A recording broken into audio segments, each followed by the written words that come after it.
على عباده اصطفى أما بعد فأعوذ بالله من الشيطان الرجيم بسم الله الرحمن الرحيم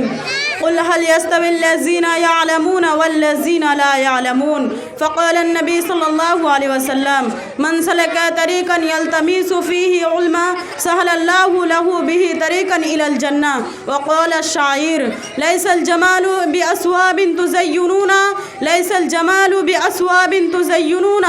إن الجمال جمال العلم والعذاب শরদীয় সুযোগ্য এই বাৎসরিক প্রতিযোগিতায় সভাপতি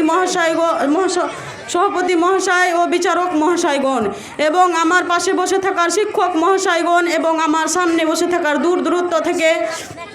ইসলাম শিক্ষা অর্জন করা ইসলামী ভাই বোন সকলকে আজকে আমি আপনাদের সম্মুখে এই বাৎসরিক প্রতিযোগিতায় যে বিষয়টি নিয়ে আলোচনা করার জন্য উপস্থিত হয়েছি তা হলো ইসলামী শিক্ষার গুরুত্ব ও প্রয়োজনীয়তা। প্রিয় সত্যমণ্ডলী, মহান আল্লাহ তাআলা মানব জাতিকে জ্ঞান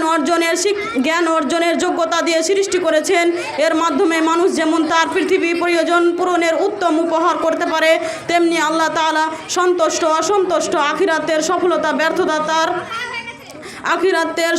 ব্যর্থতার এর জন্য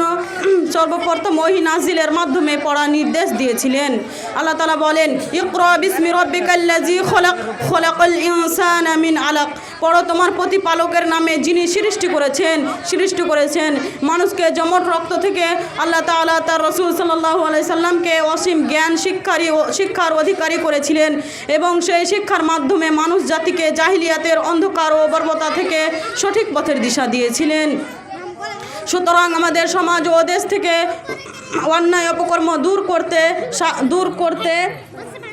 করতে আসসালামু আলাইকুম ওয়া রাহমাতুল্লাহি ওয়া বারাকাতুহু।